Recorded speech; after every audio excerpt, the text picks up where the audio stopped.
ہار جیت کا ایشو نہیں ہے, ایشو یہ ہے کہ ابے یار لڑو تو صحیح, کھیلو تو صحیح, کھیل کر ہارو نا. تو میں کہوں ٹھیک ہے بھائی, ظاہر بات ہے گیم ہے, ایک نے جیتنا ایک نے ہارنا. میں تو اتنے ڈپریشن میں ان 2 دنوں میں, لیکن شکر ہے مطلب میرا ڈپریشن تھوڑا سا ذرا کم ہوا جب میں نے گاڑی کے اندر پیٹرول کی ٹینکی فل کرائی, تو پتہ چلا یار 1 2 3 نہیں 40 روپے پیٹرول کم ہو گیا. اللہ تعالیٰ ہمیں بس نظر بد سے بچائے. یہ پیٹرول نا مطلب اور 40 روپے اور کم ہو جائے نا, ابھی 40 کم ہوا ہے, 40 روپے اور کم ہو جائے تو مطلب میں تو سمجھتی ہوں کہ ذرا سانس ہم کھل کر لے سکتے ہیں, تھوڑا سا تو اچھا ہو جائے گا ہمارے لیے. مطلب ابھی دیکھیں نا, میں تو بائک بھی نہیں استعمال کر سکتی. مطلب پاکستان میں ایسا ماحول تھوڑی ہے کہ میں بائک چلا کر کے آؤں, ایسا تو نہیں ہے, تو گاڑی استعمال کرنی پڑے گی. اب کیا کریں, خیر اینی ویز.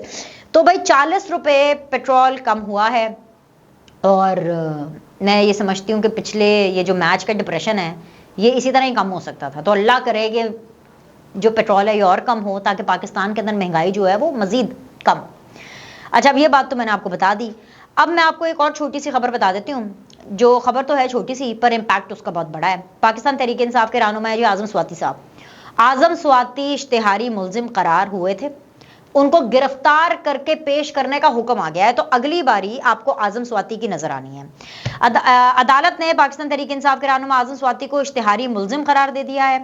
یہ جی شاہ رخ ارجمند ہے, یہ اسپیشل جج سینٹرل اسلام آباد ہیں. انہوں نے پی ٹی آئی کے رہنما اعظم سواتی کی متنازع ٹویٹس کے کیس میں مسلسل عدم حاضری, چھپ کے بیٹھے ہوئے ہیں, ٹویٹ کرنے میں ہر کوئی ماہر ہے. مطلب آپ نے پاکستان تحریک انصاف کے جو یوتھیاز ہیں اور پاکستان تحریک انصاف کے جتنے لوگ ہیں, یہ جو ایم این اے, ایم پی اے, سینیٹرز, ان سے زیادہ دلیر آدمی کوئی نہیں دیکھے ہوں گے. مطلب دلیری کی بھی ایک نئی انہوں نے ڈیفینیشن نکالی ہے, بہادری کی بھی ایک نئی ڈیفینیشن نکالی ہے. اور وہ بہادری کی ڈیفینیشن یہ ہے کہ چھپ کر مقابلہ کرنا ہے. ہر ایک نے چھپ کر, مراد سعید نے چھپ کر کے 1 ارب اس کے منہ پہ مارنی ہے, 2 ارب اس کے منہ پہ مارنی ہے, باتھ روم میں چھپ چھپ کر یا پتہ نہیں الماری کے اندر چھپ چھپ کر کے انہوں نے آڈیو میسیجز جاری کرنے, اور ایسے انہوں نے عمران خان کے لیے لڑائی لڑنی ہے. اعظم سواتی صاحب نے ٹویٹر کے اوپر بہادری دکھانی ہے اور چھپ کر کے. ہمیں کیا پتا کہاں سے ٹویٹ کر رہے ہیں, کیا کر رہے ہیں, کس طرح سے ڈیفینڈ کرنا ہے, اس طرح سے انہوں نے ڈیفینڈ کرنا ہے. وہ اسپین والے بیٹے کا تو حال آپ کو پہلے ہی پتا ہے, وہ تو بہادری جو ہے وہ ٹویٹر کے اوپر ویڈیو کی صورت میں بھی نہیں آ رہی, وہ تو حلف نامہ ٹویٹر کے اوپر صرف انگریزی کے 4 جملے لکھ کر کے آیا, رائٹ. سو یہ ایک نئی انہوں نے ایک ڈیفینیشن بنائی ہے کہ نئی دور کی بہادری یہ والی ہے کہ چھپ کر اپنے لیڈر کا ڈیفینس کرو اور چھپ کر جو ہے اپنا موقف پیش کرو. مطلب یہ کوئی نئے طرز کی ہے, ہماری سمجھ میں نہیں آئے گا, ہم اولڈ فیشن ہے بھائی, ہم اولڈ فیشن ہے. مجھے یہ نئی بہادری کی ڈیفینیشن سمجھ میں نہیں آتی. لیکن بھائی مسئلہ یہ ہے کہ اعظم سواتی کے بھی دن گنے جا چکے ہیں, اگلا نمبر ان کا ہے. اب یہ پریس کانفرنس کر کے آنا چاہتے ہیں, انٹرویو کر کے آنا چاہتے ہیں, استحکام پاکستان پارٹی میں آنا چاہتے ہیں, یہ کیسے آنا چاہتے ہیں, یہ ان کے اوپر بعد ہم آپ گواہ بن کر آنا چاہتے ہیں, جیسے بھی آنا چاہتے ہیں, چوائس ان کی ہے. مطلب دیکھیں نا, پھر بھی میں کہہ رہی ہوں کہ خوش قسمت لوگ ہیں, چوائس ان کو مل جاتی ہے بھائی, اتنے برے حالاتوں میں بھی ان کو چوائس مل جاتی ہے. لیکن کیا کرے, دلیری اس لیول پر ہے کہ باہر آنا ہو ہی نہیں رہا, شکل دکھانا ہو ہی نہیں رہا. پر کوئی بات نہیں, کب تک بکرے کی ماں کب تک خیر منائے گی. گرفتاری کا آرڈر آ چکا ہے, ان کو ابھی حاضر ہونا ہے, تو آج آ جائے, کل آ جائے, پرسوں آ جائیں, یہ بس دنوں کی بات ہے. اینی ویز جی, اب فاروق حبیب صاحب کی طرف آ جاتے ہیں. فاروق حبیب نے جی سیدھا استحکام پاکستان پارٹی کے اندر شمولیت اختیار کی, اور جو باتیں فاروق حبیب صاحب کر رہے ہیں وہ مطلب کہ اتنی امپورٹنٹ ہیں کیونکہ وہ سوال اٹھا رہے ہیں, بڑے کانفیڈنٹ لگ رہے ہیں. میں نے آپ کو پہلے ہی بتایا تھا 9 اپریل کو جو عدم اعتماد کی تحریک ہوئی تھی اس کو وہ آئینی قرار دے تھے. اس کا مطلب یہ ہے کہ جو ووٹ آف نو کانفیڈنس کے نتیجے کے اندر جو عمران خان کی حکومت گئی, وہ فاروق حبیب صاحب کہتے ہیں کہ جی وہ بالکل ٹھیک گئی, وچ مینس کہ عمران خان غلط ہیں. اس کے بعد فاروق حبیب پوری سٹوری بتا رہے ہیں کہ بھئی حکومت جانے کے بعد بھئی اس آدمی نے جس کا نام عمران خان ہے, اپنی سیاست کے چکر میں, اپنے چکر کے اندر انہوں نے سکون کا سانس نہیں دے دیا, ہمیں چین سے نہیں بیٹھنے دیا. اور جو وہ کہہ رہے ہیں نا کہ جی شیطان کا راستہ انہوں نے اپنایا, شیطان کا راستہ وہ یہ والا, اس راستے کو کہہ رہے ہیں جو انتشار کا راستہ تھا, جو وائلنس کا راستہ تھا, پاکستان کی فوج کے خلاف عوام کو اکسانے کے اوپر, وائلنس پھیلانے کے اوپر, ملک میں آگ لگانے کے اوپر, گالی گلوچ کلچر کے اوپر ایک کلٹ ایک کلٹ فالوئنگ ڈیولپ کرنے کے لیے، جس کا کام ہی صرف گالی دینا، بدتمیزی کرنا تھا، اس چیز کو وہ شیطان کا راستہ کہہ رہے ہیں۔ اس کے علاوہ فاروق حبیب صاحب جو ہیں، انہوں نے تو عمران خان کو کہیں کا نہیں چھوڑا، کیونکہ فاروق حبیب نے عمران خان سے پوچھ لیا بھائی آپ کون سے نیلسن منڈیلا، وہی میری والی بات جو میں اکثر آپ کو کہتی ہوں، چائنا کا نیلسن منڈیلا، پتہ نہیں کس کا، مطلب چیچو کی ملیا کا نیلسن منڈیلا ہوگا کہ کون سا نیلسن منڈیلا جن کو اپنی گرفتاری سے ڈر لگ رہا ہے۔ فاروق حبیب نے یہ بھی بتا دیا کہ عمران خان کو کس چیز سے سب سے زیادہ ڈر لگتا ہے۔ زرداری صاحب تو بتا دیتے ان کو چھپکلیوں سے ڈر لگتا ہے، فاروق حبیب نے اصل راز فاش کیا، وہ تو کہہ رہے تھے بھائی اس آدمی کو گرفتاری سے ڈر لگتا ہے۔ فاروق حبیب کی ایک ایک بات ہیرے موتیوں میں تولنے کے برابر ہے، اور ہر بات کے اوپر بہت سے سوالات بھی ہو سکتے ہیں۔ ایک چیز جو اس پیٹرن میں کامن یہ تھی، عثمان ڈار نے بھی یہ بتایا کہ جی اتنے دیر وہ کہاں تھے، وہ سوچ رہے تھے، اپنا تھاٹ پروسیس کمپلیٹ کر رہے تھے، وہ یہ سوچ رہے تھے کہ جی ان کو کیا کرنا چاہیے۔ صداقت عباسی بھی یہ کہتے ہیں وہ سوچ رہے تھے کہ جی ان کو اپنا لاہے عمل کیا کرنا چاہیے۔ ایک تو سوچتے بڑا ہیں یہ لوگ، مطلب بڑا سوچتے ہیں، اتنا سوچتے، مطلب اتنا دماغ آتا کہاں سے ہے پی ٹی آئی کے، اور اتنا دماغ، اگر اتنا دماغ ان میں ہوتا، مطلب جتنی یہ سوچ رہے ہیں کہ مہینوں کی سوچیں، 9 مئی کا واقعہ، اور یہ کون سے 9 جون، 9 جولائی، 9 اگست، 9 ستمبر، 9 اکتوبر، آج ہم مڈ اکتوبر میں بیٹھے ہیں، 4 5 6 مہینے ان کو سوچنے میں لگ گئے ہیں کہ انہوں نے اپنے ساتھ کیا کرنا ہے، اپنی سیاست کے ساتھ کیا کرنا ہے، اپنے کریئر کے ساتھ کیا کرنا ہے۔ لیکن ٹھیک ہے، جسٹیفائڈ ہے، کیونکہ اگر ان سب میں اتنی عقل سمجھ بوجھ ہوتی تو یہ پی ٹی آئی کا فیس تھوڑی نہ ہوتے، یہ عمران خان کی پراکسی تھوڑی نہ ہوتے، یہ عمران خان اس فرد واحد کے ذہنی غلام تھوڑی نہ ہوتے۔ صحیح بات ہے، ہاں اتنا ٹائم لگتا ہے، جب آپ کا تھاٹ پروسیس سلو ہو نا تو اتنا ٹائم لگتا ہے، لیکن پھر بھی سوال تو سوال ہے، ہم تو پوچھیں گے بھائی۔ یہ سنا تھا اشتہار چلتا ہے نا کہ صابن سلو ہے، 1 منٹ تک ہاتھ دھونے، یہ تو 5 مہینے سوچتے رہتے ہیں، پتہ نہیں مطلب کیا کرتے ہیں۔ اینی ویز جی، تو فاروق حبیب نے بھائی بیچ چوراہے عمران خان کی بہادری کی، دلیری کی، اور وہ شیطان کے راستے کی وہ جو ہنڈی تھی وہ پھوڑ دی ہے۔ اتنا ذلیل اس سے پہلے عمران خان کو کسی بھی پی ٹی آئی کے بندے نے نہیں کیا ہوگا جتنا فاروق حبیب نے کرتے ہیں۔ تو اس لیے میں کہہ رہی ہوں منحوس دنوں کا آغاز ہے، اب اس سے جو اگلی باری آنی نا وہ بڑی، مطلب اس سے بھی زیادہ بری ہونی ہے۔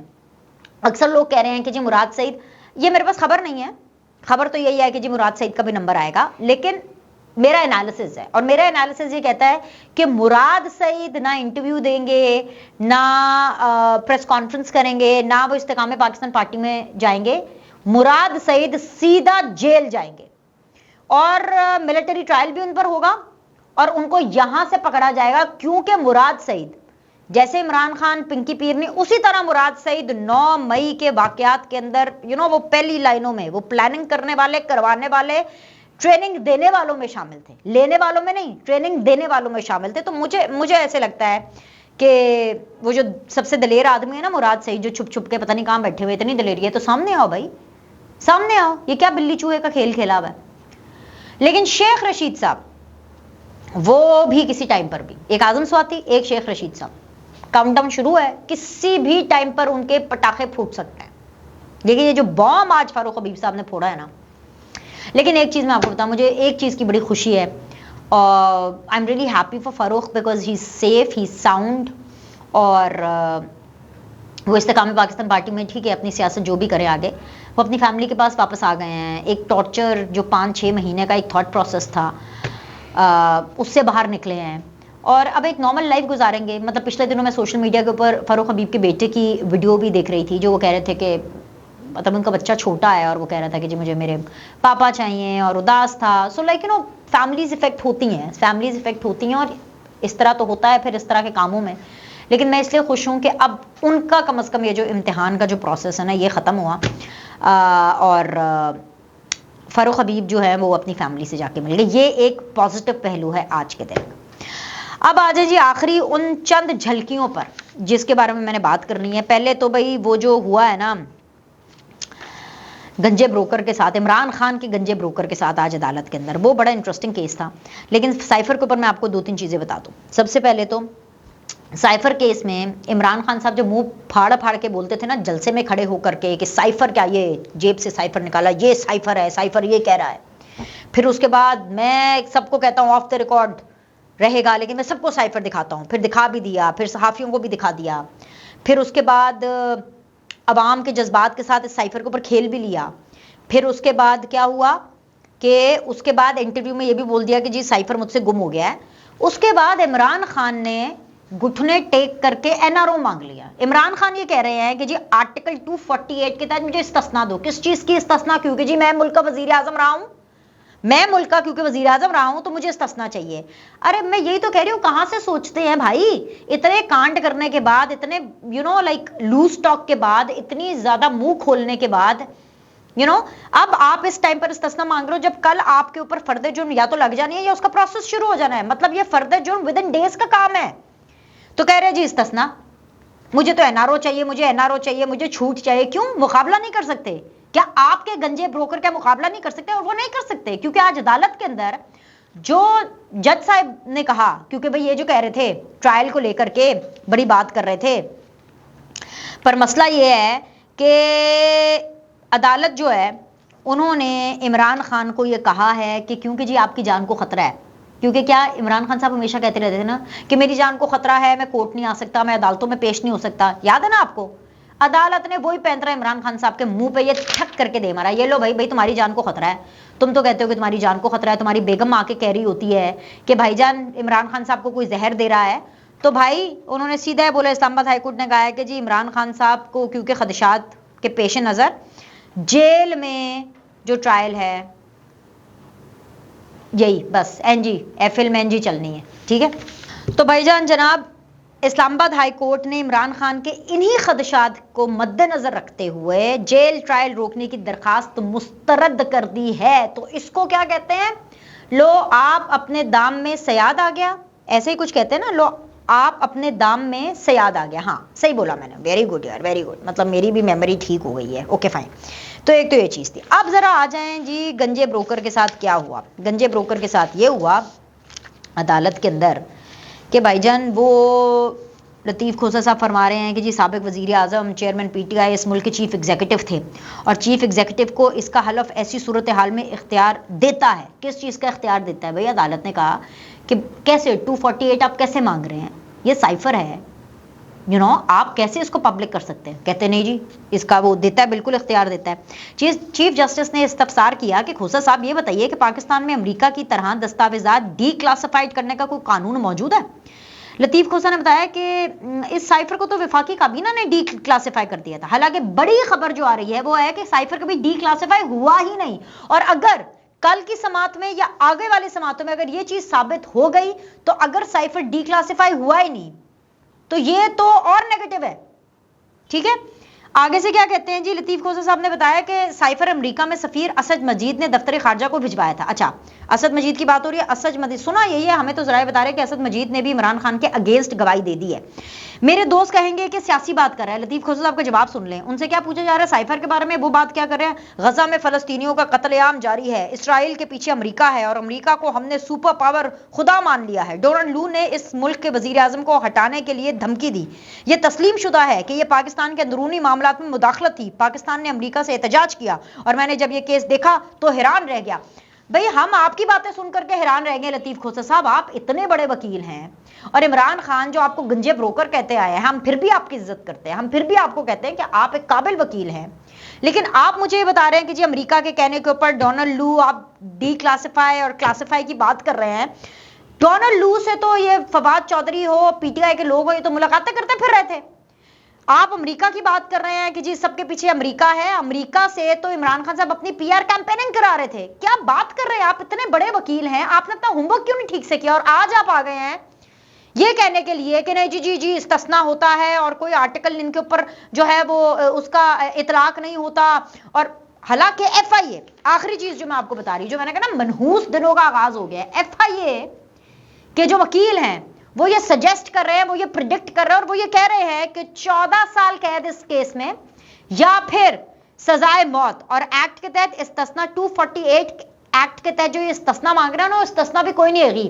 یہ کون سی استثنا ہے؟ وہ کیا کہتے ہیں, دیر کر دی نا, پوری دنیا کو باتیں بتا کے سائفر کے بارے میں, جلسے میں, جرنلسٹوں کو, پروگرامز میں, انٹرویوز میں, پھر سائفر گم بھی کر دیا. اور اب آ گئے کہ جی مجھے تو استثنا چاہیے. FIA کے وکیل نے کہا چلیں فارغ, چلو جی اتھے جیل چلو, نہ 248 کے تحت آپ کو استثنا ملے گا بلکہ آپ کو 14 سال قید ہوگی, بلکہ سزائے موت بھی. تو بھائی عوام تک پہنچانے کے آپ ان چیزوں کو مجاز نہیں ہے, پیریڈ. پروٹوکول ہوتا ہے چیزوں کا, اور خاص طور پہ وزیر اعظم, آرمی چیف, چیف جسٹس, یہ جو بڑے بڑے عہدے ہوتے ہیں, they are suppose to follow the protocol, period. اور جب آپ پروٹوکول نہیں فالو کرتے, جب آپ اصول نہیں فالو کرتے, جب آپ جھوٹ بولتے ہیں, جب آپ کہتے ہیں نا کہ عوام سے کھیلنا ہے, تو پھر یہ شیطانی راستہ ہوتا ہے, اور شیطانی راستہ دوزخ کی طرف لے کر جاتا ہے. ٹھیک ہے, تو یہ بس منحوس دنوں کا آغاز ہے. یہ جیل میں سڑنے کی بھرپور طریقے سے اپنی تیاری کر لیں.